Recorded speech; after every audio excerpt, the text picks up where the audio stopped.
Hello, class. My name is Professor Mike Jett. I'm going to be your online instructor for Exercise Science 1100. This is Intro to Exercise Science. So what I'm going to do is just do a quick introduction lecture, tell you a little bit about myself, just sort of give you a little bit of background about who I am and how I came to be an exercise science professor, and just kind of give my personal philosophy on the subject. And then I'm going to finish up by going over the syllabus, some of the key highlights, so you all will know what to expect from the class this term. Okay, so I'm going to try to keep this hopefully no more than 30 minutes overall. I'm going to try to keep the lecture voiceovers, which this is kind of a preview of that, to around 45 minutes, because I found in my experience that's about the time that a student is able to really stay engaged. And I want to make sure I don't go too long, because I know you're going to tune out at a certain point, and that's not going to do any of us any good. Okay, so first of all, who am I? As I said, my full name is David M. Jett Jr. The M stands for Michael. I go by Mike. That's what my parents always called me. That's what I go by. So you all can refer to me as Mr. Jett, Professor Jett, or just Jett. That's what a lot of the students at the University of Louisville call me, because they just like calling me that name. I don't have a PhD, so I'm not a doctor. So just to kind of go through my qualifications here, I have a Master's of Science in Exercise Physiology. I earned that at the University of Louisville. I finished it in 2004, okay? And ever since then, basically, I've been teaching at the University of Louisville. Part-time, starting in 2004. I became a full-time professor there in 2011, and I've been there ever since then, okay? I have a number of certifications, so those are listed on this line here. So there are two organizations that are sort of thought to be the top two in the nation in the fitness and health field, okay? The ACSM, that's the American College of Sports Medicine, and then the NSCA, that's the National Strength and Conditioning Association. Those are the two top organizations, and they have certifications that if you want to go into this field professionally, I would recommend that you explore getting a certification from either of these two organizations here. Okay, the two that I have are the ACSM Certified Exercise Physiologist. Okay, there are certain populations I would recommend that if you want to work with, you get that certification. And then over here, the CSCS stands for the Certified Strength and Conditioning Specialist. That is one that if you want to work with athletes, you should definitely go after. Okay, both of these require a college degree to earn. You can actually take the exam in your last semester of college as well. If any of you have questions about that, I know that's down the road for you all quite a bit, but you have me as a contact now. So once you graduate, if you want, or you're approaching graduation, if you have questions about which certification might be better for you, definitely ask me, and I can give you my opinion. Okay. Lastly, I then have a nutrition certification, which is known as Precision Nutrition. They have a level 1 and a level 2 coaching certification. I have the level 1. This is a really great certification. If you're going to be working with people, especially helping people to lose weight or get in shape, a nutrition certification is a good one to have, and I highly recommend the Precision Nutrition organization. Okay, so enough about that. Just to finish up with my personal history, here's my teaching. So I still currently teach at the University of Louisville. I'm doing this class here with you all at Central State from distance, so I'm not going to be on campus because I live in Kentucky. Okay, I've been a personal trainer, group fitness instructor.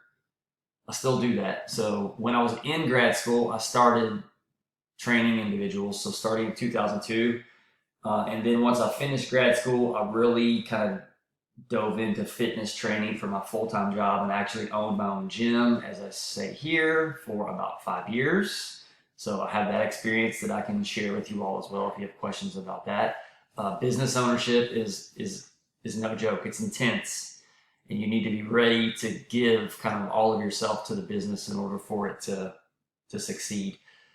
In 2013, I started having children, and once I had children and I had a full-time job at U of L, having a business too was just too much. So that's why I was kind of slowly withdrew from that. But I have that experience I can share with you. Then lastly, I was also an assistant track and cross country coach at the high school level for 4 years at a local high school here in Louisville. And we actually won state championships of boys and of girls. So not that that had anything to do with me. I just happened to be along for the ride. We just had some really, really good runners. Okay. So that's kind of my professional history. Personally, just to give you a little bit of info, I'm married. My wife's name is Elizabeth. We do have 3 children. They're all girls under the age of 6. I actually have a 6-year-old, 4-year-old, and a 4-month-old. Okay, so it's pretty wild here around the Jet household. In general, I like to exercise. My body is kind of like wired to always be moving and doing stuff. So exercise really fits well with that sort of personality. Okay.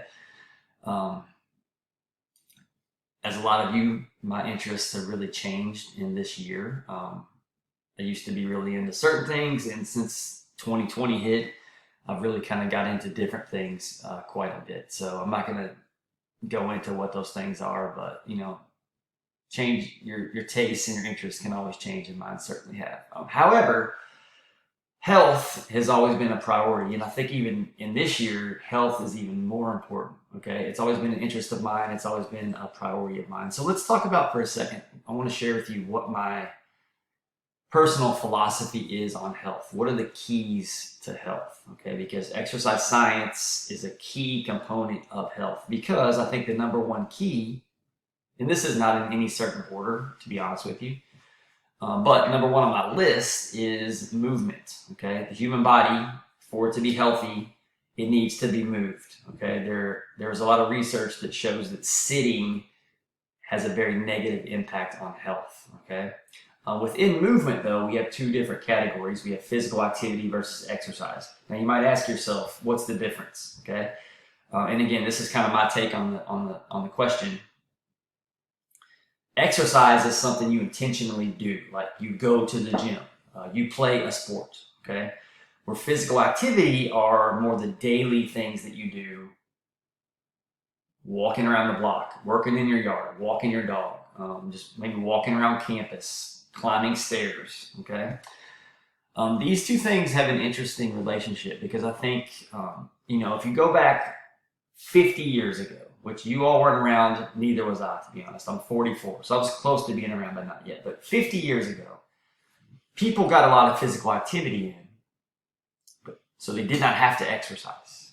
But as time progressed to now, people don't do as much physical activity, so they have to exercise, right? 50 years ago, people didn't go to the gym because they moved a lot in their daily life and they were able to maintain health, an ideal body weight, etc. But as physical activity reduced in our society due to automation, cars, digital entertainment, etc., people stopped being as physically active, so they had to start going to the gym to burn those calories and stay healthy. Okay, I think the key for a human is to find a balance between these 2. You might exercise 3 hours a week, but you should also be physically active, 15 to 20 hours a week. The more active you are, the less you have to rely on exercise for health. Okay. Point number 2, real food. So getting rid of processed food and focusing on food in its most natural state. So what does that mean? Well, obviously vegetables, fruit, meat that is raised properly, and that's a tricky thing because if you buy like commercially sold chicken, for example, those chickens were not raised in the best conditions. So the vitamins and minerals in that chicken that you buy is not going to be as good as if you buy chicken from a farmer's market where the chickens were raised on a farm and they were able to have access to grass, etc. Okay, so start thinking about that. Can you get organic foods? Can you go to farmers markets and get food? Just relying less on fast food and processed foods and more on foods in their natural state. Guess what that's going to also force you to have to do though? Cooking, food preparation. That's one thing I really hit on with my nutrition coaching that I've done is if you want to be healthy, if you want to eat healthy, you have to learn how to cook and prepare food, okay? You cannot eat healthy by eating carry out or going to restaurants all the time. You have to learn to cook. Okay, so you all are in college now. Now's a good time to start experimenting with that a little bit. Start simple and expand from there. Okay, number 3,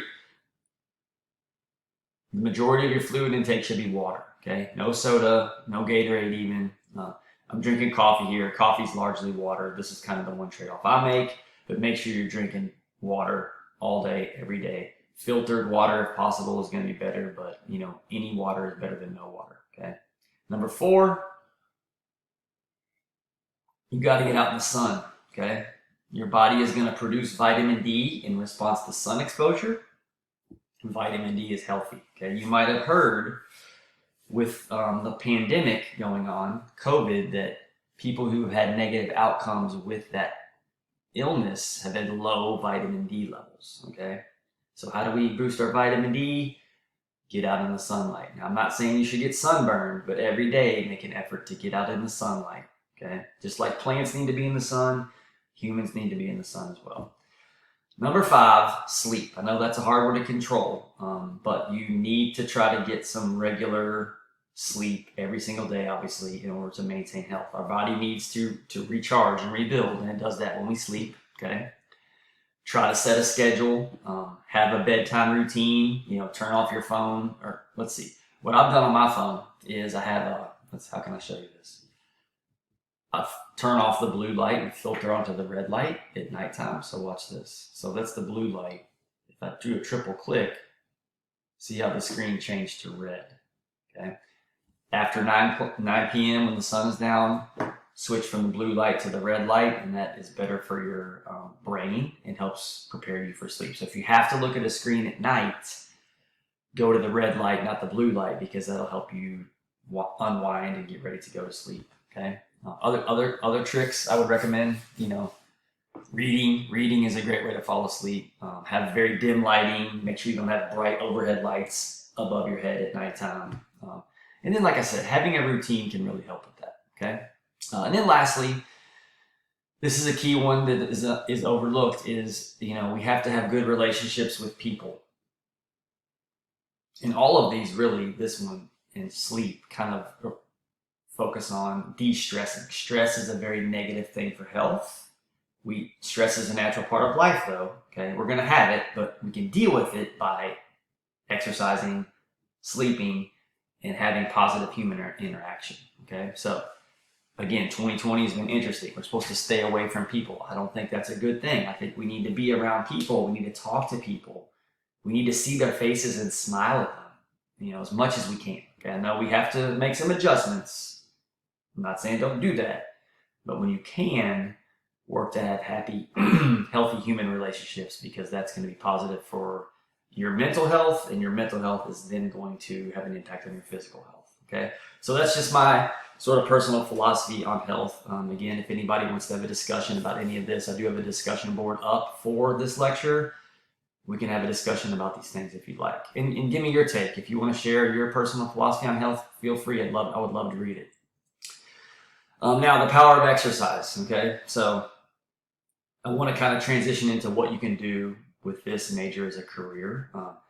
I did not major in exercise science myself as an undergraduate. I was a history major. Okay, I don't know why. I just loved history, so I was a history major. I actually started graduate school for history, and to be honest with you, I wasn't really liking it that much. 3 weeks into the semester, I had a family tragedy. I lost my younger sister, my only sibling. She passed away from complications from a drug and alcohol problem. Okay, it was pretty devastating, and it gave me an excuse to drop out of graduate school. And again, this was for history. And I was pretty depressed and pretty sad, obviously. The only thing that really helped me feel better was exercising. I happened to live in a place that was right by a park where there was like a mile track around this giant field. So one day I was just like, I'm going to go run around this track. Okay? It was really hard the first time I did it, but it got easier. And I began to notice that when I would do that, when I would exercise, that was the only thing that really made me feel better and get over sort of that sadness I had about losing my sister. And really that whole situation caused me to think about life in a different way. And I was like, okay, I want to have a career doing something that I enjoy. Okay. At that time, what I enjoyed the most was exercise. So I decided to pursue a career in exercise. And that's when I went to the master's program at U of L for exercise physiology. Again, I started that in 2002, and sort of the rest is history. The great thing about having a career in this field, excuse me, let me get a drink of water, is you get to help people, okay?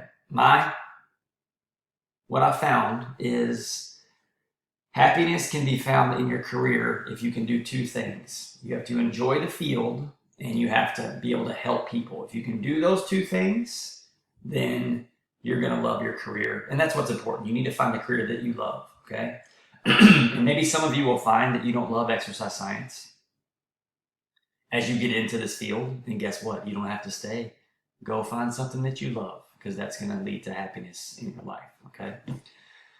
So let's talk about what are the options are if you do want to pursue a career in exercise science. You know, first of all, there is a need. Obviously, our society is getting more unhealthy as the years go by. Obesity, being overweight, prevalence is rising. Prevalence of chronic diseases such as heart disease, diabetes, high blood pressure, those are also rising quite a bit, okay? People need to exercise, but as I say in bullet point number 2, most people do not like exercise, and they don't know how to do it either. They may think they know how to do it, but they really don't. So you could be the person who holds them accountable to make them exercise when they don't want to do it, but also teaches them the proper and the most efficient way to exercise, right? Everybody has a time demand. We don't have time to do this. We don't have time to do that.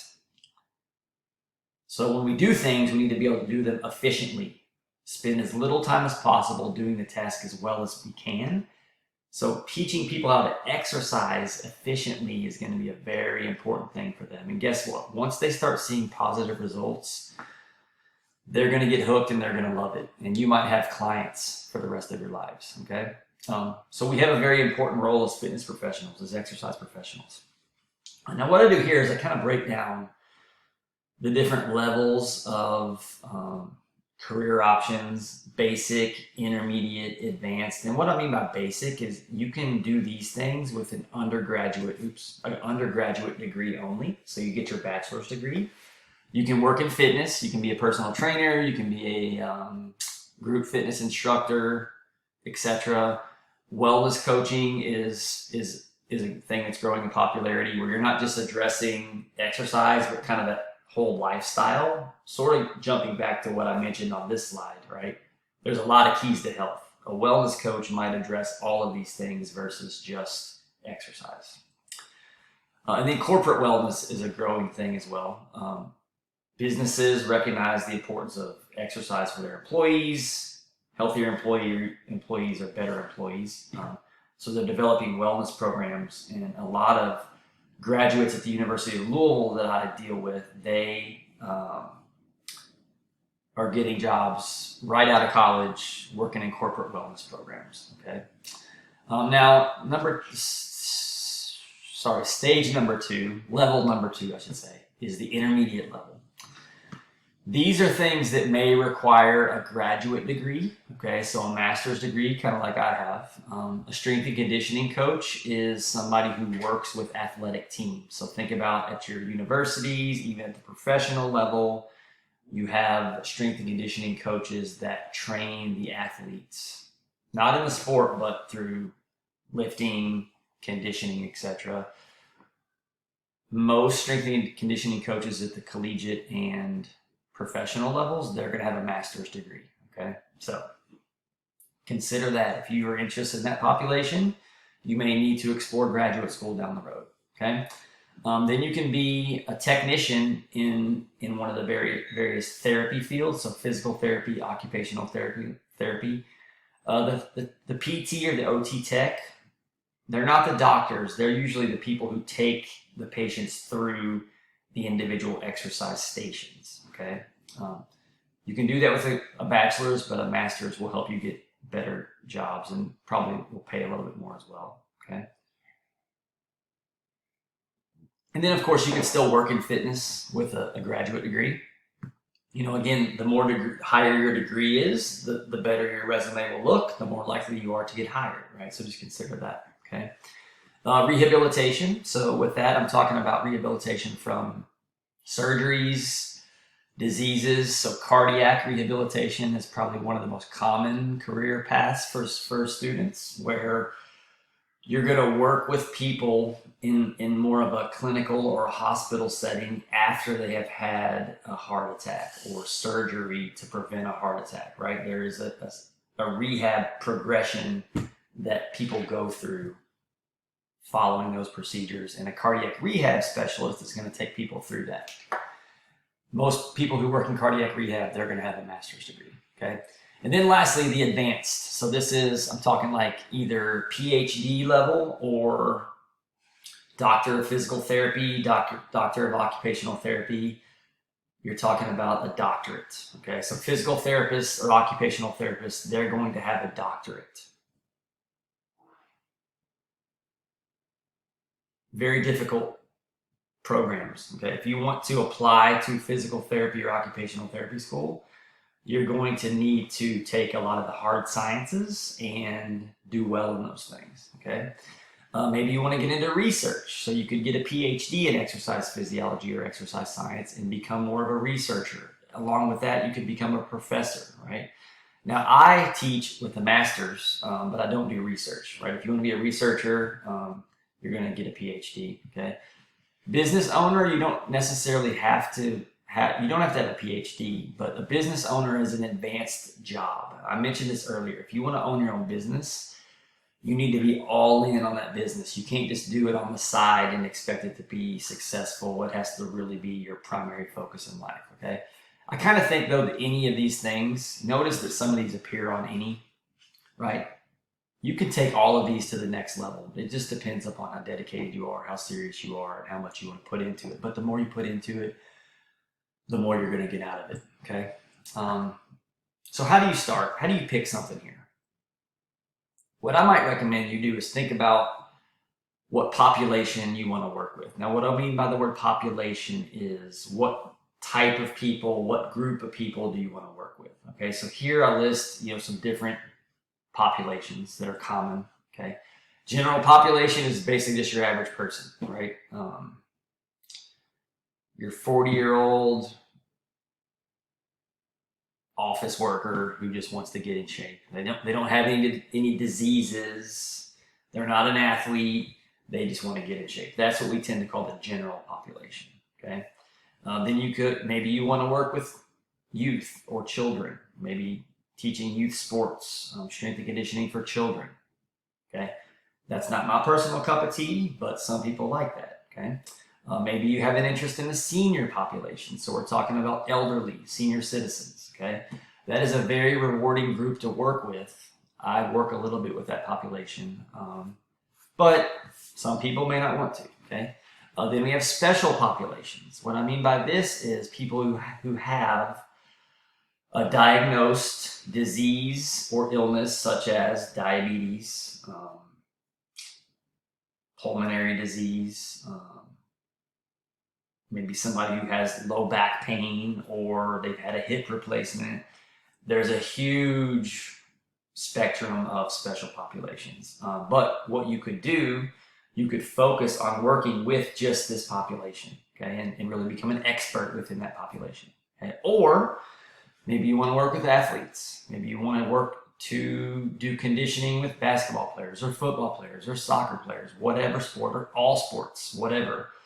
Picking that population. So if you know you want to work with athletes, you jump back here, that means you want to become a strength and conditioning coach. That means you're going to have to probably get a master's degree in exercise physiology, because most coaches at the collegiate or pro level, they're going to have a master's degree, okay? If you want to work with the general population, that's kind of what I like to do, right? I'm a regular person, so I'm going to work with regular people. Think about who you can relate to. I personally was not an athlete, so I don't relate as well with athletes. So that was not the population that I would be the best suited to work with. I'm a regular guy, So I chose the general population because I can relate to that population the best, right? For the general population, you could just do basic fitness, okay? If you wanted to take it up a notch, you could still get a master's degree and work with that population, and you'll just be more educated, okay? But it's not required by any means. If you have questions or you want to initiate a discussion about the population, please use the discussion board, and we can talk about that, okay? So my conclusion is this is a great field. It does require some trial and error, right? You might think you want to work with the population, but once you actually work with them, you might realize, yeah, I don't like this population at all, right? I tried to work with athletes when I was a student, but I quickly realized that I didn't relate to them as well because I wasn't a college athlete myself. Experiment. You all, I'm assuming you have an internship as part of your program. You'll do that way down the road, probably in your junior or senior year.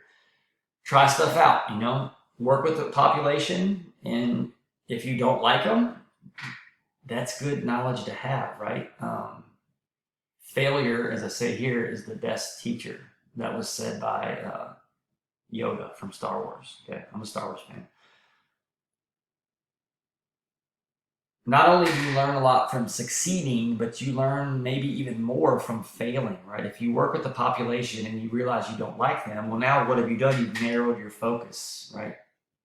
If you go back here and you're like, well, I don't know which population I like, but you do an internship working with elderly and you don't like it, now you can scratch this one off your list, right? So you've narrowed your focus more. That's going to be a very helpful thing for you all to do because no one expects you right now, especially, to know exactly what you want to do with your life. Don't feel like don't feel like you have that pressure on you. As you progress through college, through internships, and even through jobs, you'll start to learn what you don't like, and that'll help you focus more on what you do like. Okay. I did just want to say one more thing about if you want to go to physical therapy or occupational therapy school, like I mentioned earlier, you will need to take the hard sciences such as chemistry, physics, and not only take them, but you're going to have to get good grades in them, and you're going to have a GPA that is greater than a 3.0 in all likelihood to get into these types of programs, okay? So what I wanted to finish up with is just to go through some of the highlights of the syllabus. Again, here's my name. Email me here. I don't have a CSU email yet, so you can just use my louisville.edu email address. As far as the book for this class, it's listed here. Now I'm going to post all of the PowerPoints in time, and the test questions are going to come from the PowerPoints, okay? So I'm not telling you that you have to buy this book, but if you buy it and you read it, you're going to be more prepared, okay? So you might give it a go, the first PowerPoint without the book, and you realize that you're lost and you're not getting the depth of information that you need. Or maybe you want something explained a little bit differently from how I explain it.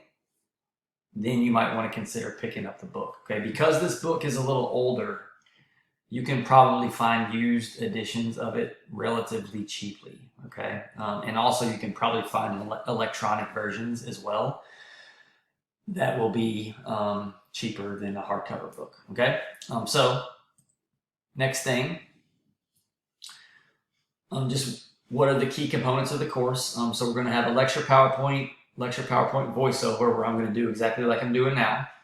Assignments and exams, these are all going to be available on Schoology. Okay, course content is going to be organized by week. So within the overall weekly course content folder that should be on your first page, I'm going to have a series of subfolders labeled week 1, week 2, week 3, week 4, etc. Okay.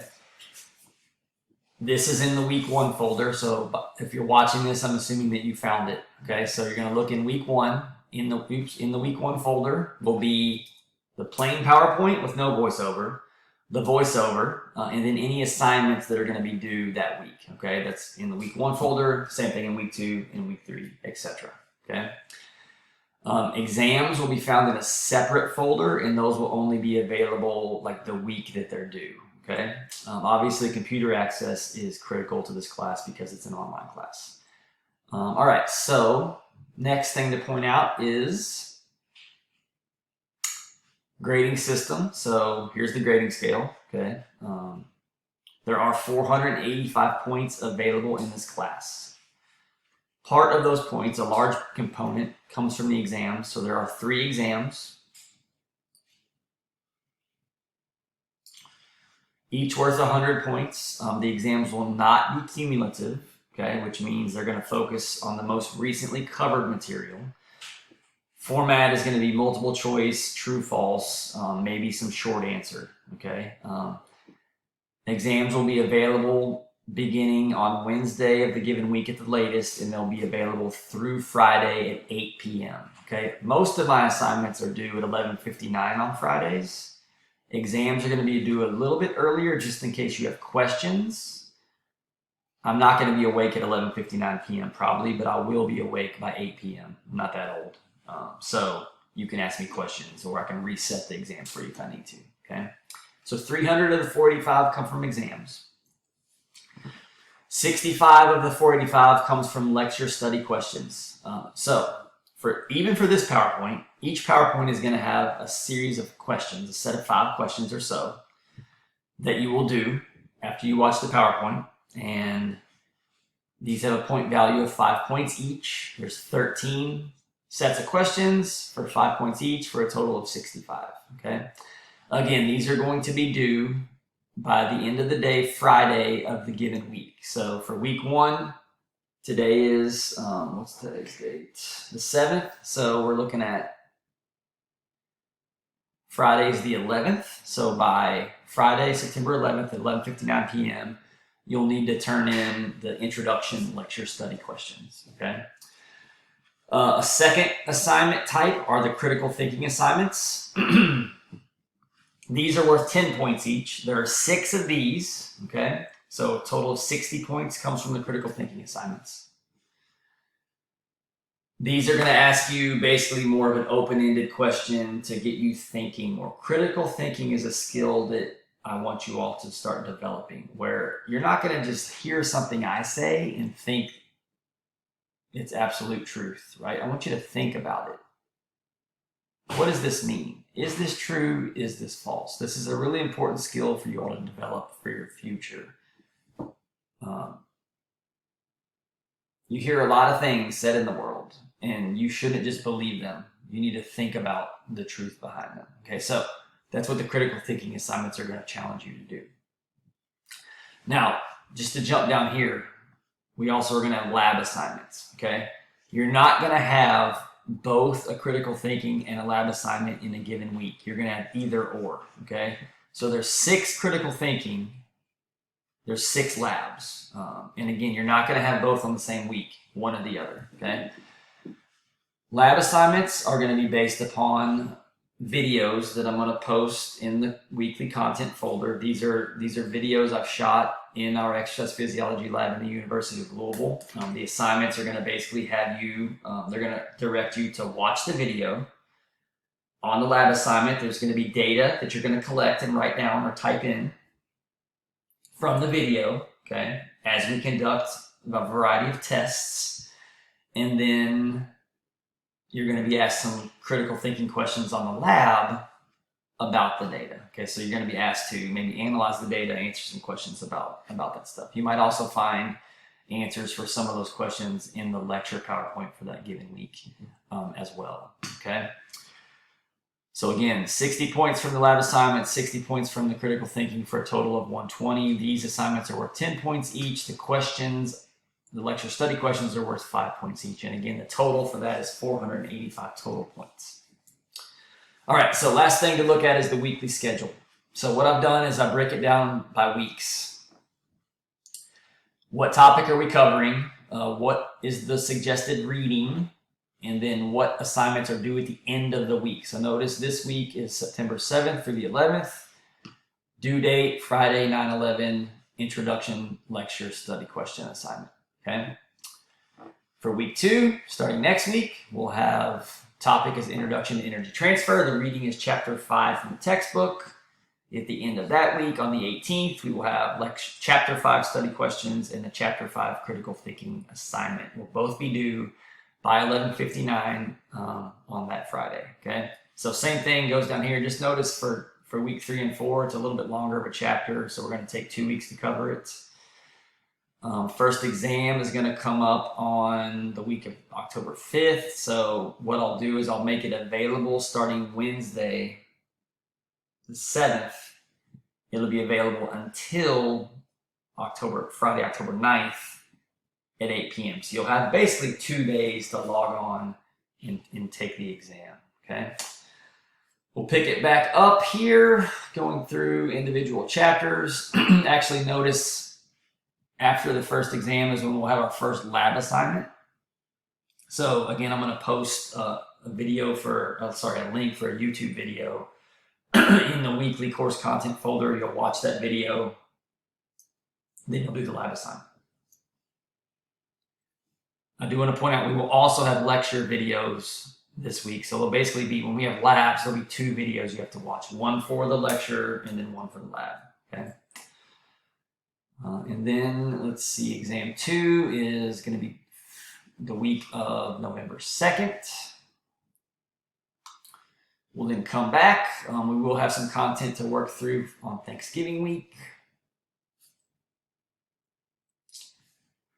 And then we'll finish up our last chapter the week of December the 7th. And then we'll have a final exam, which will just be an exam 3. It will not be a traditional final exam, unless I hear otherwise from the bosses. And again, that'll be finished up by Thursday, December the 17th, because I want to make sure we finish up in finals week. But the exam will be available for you essentially that whole week. You'll just need to log in and do it really at your convenience, okay? So that's the end of the PowerPoint. I want to see if I can pull up the Schoology account while recording. Doesn't look like I'm going to be able to do that.